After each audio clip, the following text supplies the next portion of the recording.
Welcome to Buzz House, a Baker Tilly podcast.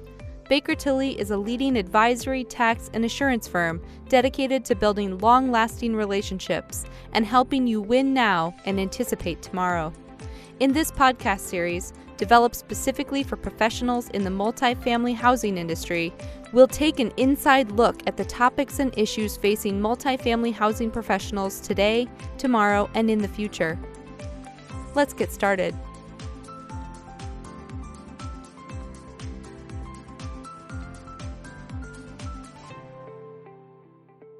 Hello, and welcome to this week's edition of Buzz House, our Baker Tilly weekly podcast where you can find all the buzz affecting multifamily housing. I'm Don Bernard, the partner in charge of Baker Tilly's multifamily housing practice. I'll be talking with my cohort and partner, Garrett Gibson, who also specializes in consulting on multifamily transactions around the country. We've had a number of guests in the Buzz House the past few weeks, and that will continue the trend today by bringing in Terri Heaton, a principal with Baker Tilly's municipal advisory team, along with Mikaela, Huot, a director, also with Baker Tilly's municipal advisory team.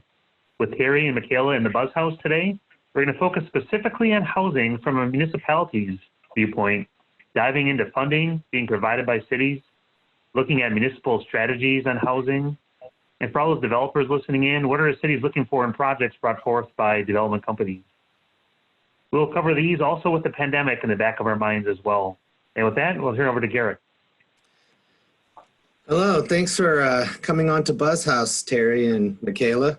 I'll go ahead and dive right in. So Mikaela, how has available funding by municipalities for multifamily looked over the past few years, and what effects do you think the pandemic will have? So depending on their mission and purpose, policy, and practice, municipalities have taken varied positions on how they choose to finance multifamily housing projects. Some of the clients we've worked with have established programs that facilitate the construction of housing with a focus on senior, workforce, and affordable to meet the needs of the community that have not been met by the market. In this situation, municipalities have an advantage over the private market as they have patient capital and lower expectations for returns on their capital investments. But the majority of our clients do not physically own or construct housing properties and instead implement programs that can be used to facilitate development, again, focusing on the needs of their community. And alternatively, they choose to develop a toolkit of funding sources that can be available to facilitate multifamily housing and close any potential financing gaps. Some of the tools that are familiar and available for municipalities to use include tax increment financing, tax abatement financing, CDBG funds, home funds, establishment of affordable housing trust funds and revolving loan funds, housing improvement areas or special service districts, HUD program lending, or private activity tax-exempt bonds. Tax increment financing is probably one of the more popular and readily available tools that municipalities have used to implement multifamily housing. Subject to individual state regulations and requirements, tax increment financing captures the incremental taxes that are generated from the new development to offset a portion of the extraordinary costs related to the construction of multifamily housing. We've seen tax increment financing used for all types of housing, including affordable, mixed income, and market rate housing. And again, this is subject to market demand and location of where our clients are. In most cases, municipalities will provide assistance on a reimbursement basis, which is referred to as pay-as-you-go, in which a developer or private investor finances all the costs up front and would rely upon the annual remittance of the tax increment to be reimbursed. Tax abatement is another popular tool and is similar to tax increment, except the municipality provides abatement assistance that doesn't always rely upon solely incremental growth in the tax base. In this instance, a special levy outside of the typical levy limits are used to finance the portion of the costs. Wow, that's interesting. So Terri, it seems like it's not always one tool solution, is it? That's right. Most often, housing involves several financing tools in combination. The pandemic has had mixed impacts on municipalities. However, the majority of our clients, they've experienced some level of reduction in revenues, whether that's from property taxes, utility payments, sales, and other related sales tax or other related taxes, and any other revenue sources. The reductions in revenues alters their budgets and may impact their ability to provide funding for housing projects, whether through annual levy or dedicated funding for housing. So the pandemic has also impacted those living paycheck to paycheck. There were protections that prevented landlords from evicting tenants who couldn't afford the rent. That will change as emergency relief measures are phased out, and there will be a critical need to prevent more homelessness. For the most part, our clients are still experiencing high demand for multifamily housing of all types, including affordable, mixed income, senior, and market rate. We're starting to see the pendulum swing from rental housing to ownership, and we will be working with municipalities to meet market demands. That may include ownership options and programs that support that direction. There's a strong desire to support affordable housing, but as resources become scarce, there's a desire to shift some of the available funding from housing to commercial, small businesses, and there's always stronger need than availability of resources, especially when it comes to financing housing. Terri, a quick follow-up on that. What types of strategies are you seeing municipalities bringing? Are there changes? Are there trends in the strategies? Yeah, there are. Traditionally, municipalities have provided financing to multifamily housing as grants to offset a portion of the extraordinary costs and to fund financing gaps. We're starting to see a trend from providing grants and other direct support to stretching budgets by providing repayable loans. So municipalities can borrow money at much lower rates, which is a benefit to the developer, and that's especially true if they're willing to pay back the loan with a general obligation taxation pledge. In some cases, the loans can be deferred or forgiven if the applicant meets specific criteria related to the goals of the community. And with that, municipalities are exploring the opportunities to create a revolving loan fund, and so that the money can be returned to the fund for other uses and creating public-private partnerships. The result is that there's more efficiency in the use of public funds and the availability of revenues to support more projects. We're working with more clients at maximizing the use of these limited resources by incorporating outside funding sources, and that includes, the reuse of funding. And a recent example is an establishment of an affordable housing fund trust to facilitate multiple affordable and mixed income housing projects. So they're leveraging a portion of the tax increment financing dollars and moving them to a pooling of TIF to support larger areas where surplus TIF for each project can be accumulated. Municipalities are also looking at leveraging multiple resources from regional, state, and potentially federal levels subject to the type of development. So they're investing public funds only after other resources have been exhausted. Many are interested in using CARES money and the economic development grants to generate funding to sustain businesses and address the current housing strife brought about by the pandemic and the plans that were interrupted, so they can build a housing war chest and adequately respond to opportunities and provide a workforce housing needed to support their commercial properties. Construction of new affordable housing can especially be challenging due to competition for funding, timing for the deployment of revenues, and in some cases, limited internal resources. And as a result, some nonprofit developers are shifting gears to preserve NOAA, naturally occurring affordable housing, as opposed to constructing new units. And their approach may also require alternative funding strategies and the ability of the municipality to mobilize quickly. That's great. So far we've heard the level of funding, the types of funding that are out there, and the types of strategies that you're seeing with these municipalities. So Mikaela, maybe you can provide some specific examples on what strategies you are seeing. Thanks, Garrick. And to elaborate on what Terri discussed, we're seeing more municipalities shifting from providing grants into looking at loan funding, which is really more of a gap financing tool through the use of the affordable housing trust funds or revolving loan funds.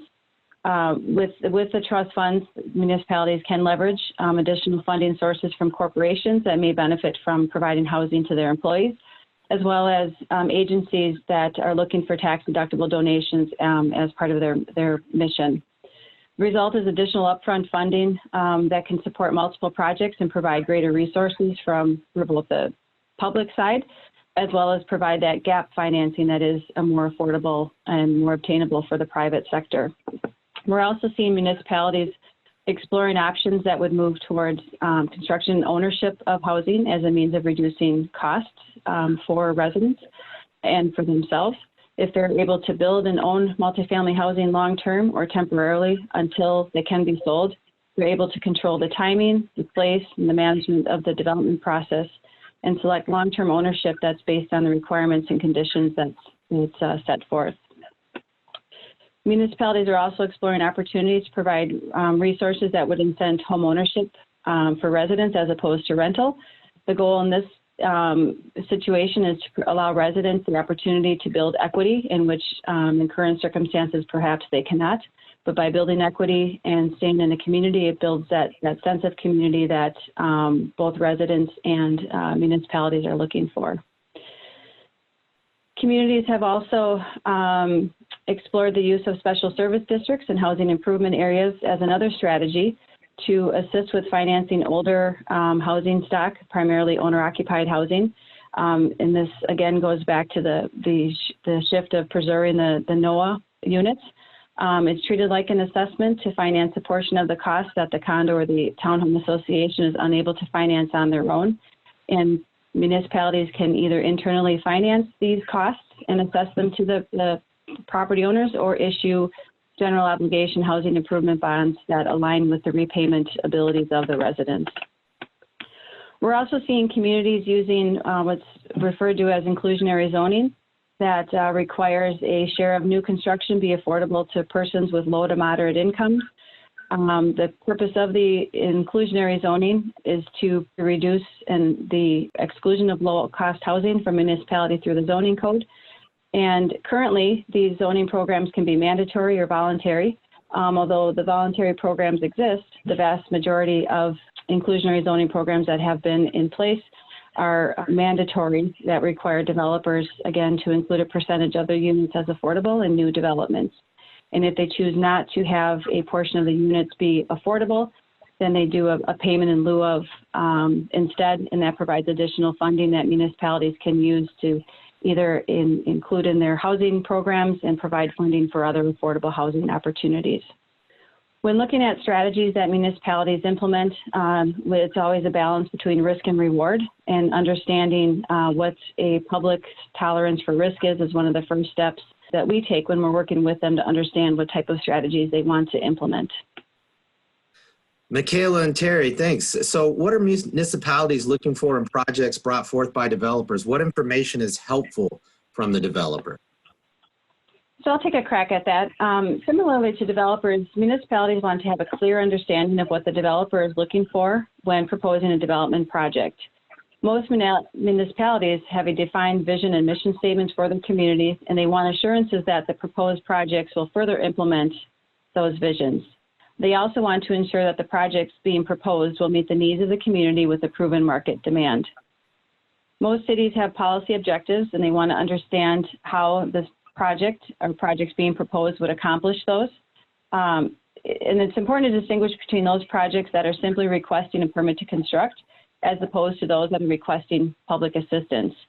When a particular project is being brought forth to a community and it's requesting public assistance from the municipality's perspective, they really want to understand what is driving the gap and how this project is meeting the community benefits for the public. In addition to that, municipalities like to partner with a developer who's interested in maintaining that long-term partnership. Multiple projects instead of one per developer helps because each party is familiar with what is expected from the other and the terms and conditions are acceptable for each. There's oftentimes efficiencies in working with a successful and committed developer as well, and that's what municipalities will look for. When working with developers on new projects, it's important to understand what the partnership expectations are and that those are established on the front end. And I'll add to that, speaking as not only as a municipal advisor today, but as a former CFO for a city, I believe that cities want housing solutions that will cash flow, be financially stable, increase their tax base, support the businesses through density such as retail, office, and manufacturing.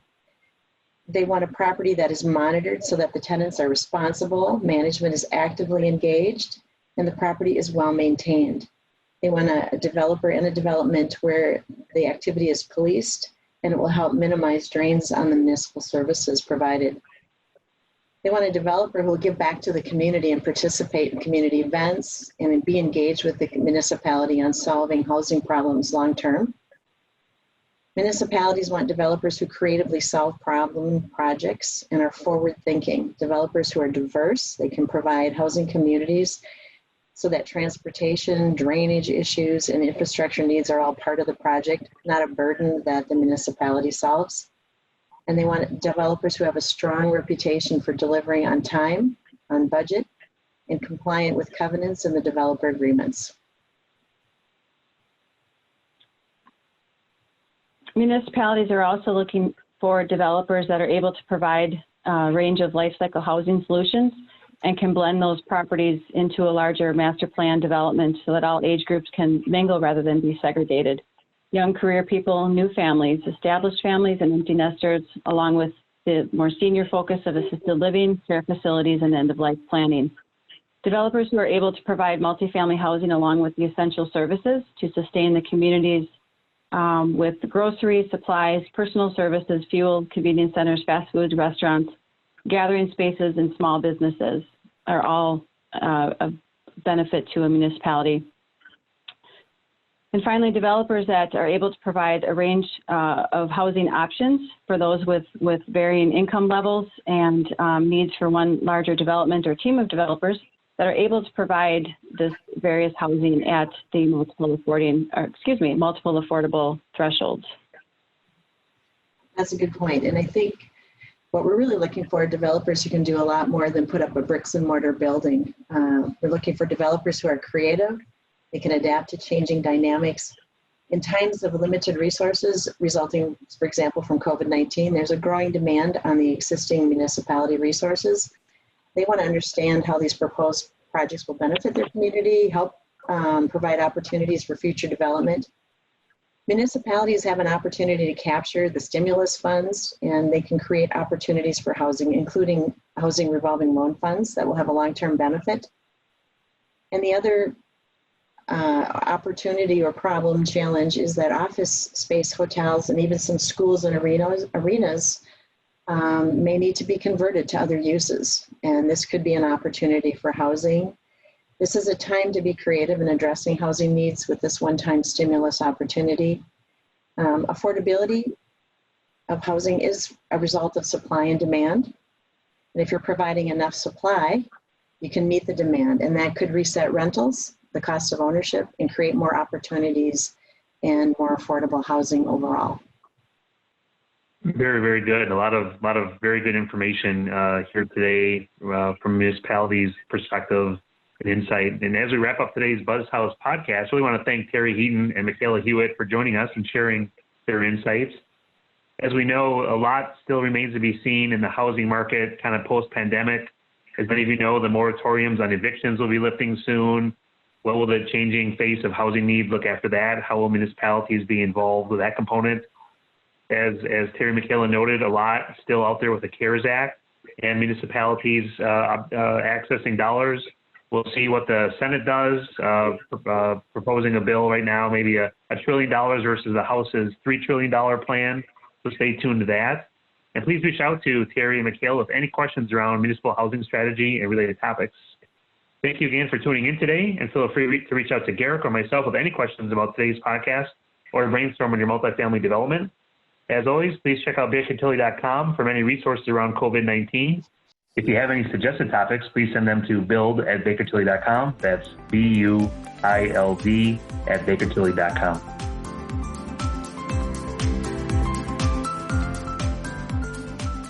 Thank you for joining us today. To receive notification when new episodes become available, please subscribe to Baker Tilly US wherever you get your podcast.